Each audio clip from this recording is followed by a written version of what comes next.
Hey, just gonna make a little video that's kind of a tip that I think all of us as hunters kind of forget to do or either just don't do. And that is shooting our bow or our gun in whatever stand or equipment that we'll be using while we hunt.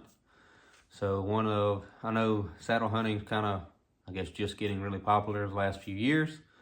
And if you bow hunt especially, and gun as well, make sure you practice out of your saddle. I'm sure a lot of people that get it and just go hunt, and it's very different shooting out of a saddle than it is on flat and level ground shooting a target.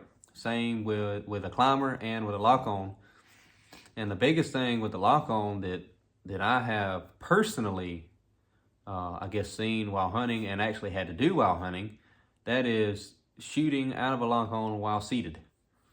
And that's very different than shooting standing up, especially if, so a few years ago, shot a doe that I actually had to lean on the outside the edge of the climber, or the actually lock on, and I was leaning kind of away from the tree to be able to shoot. So I'm holding everything's off center. You having to level your bow, all that kind of stuff, which it didn't much matter. She was only about 20-25 yards.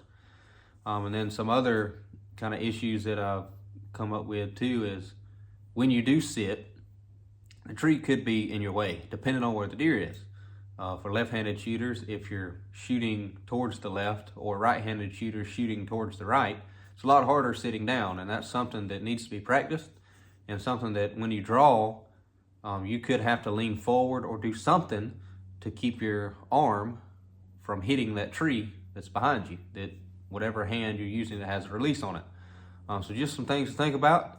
Make sure you're practicing that during the season and before.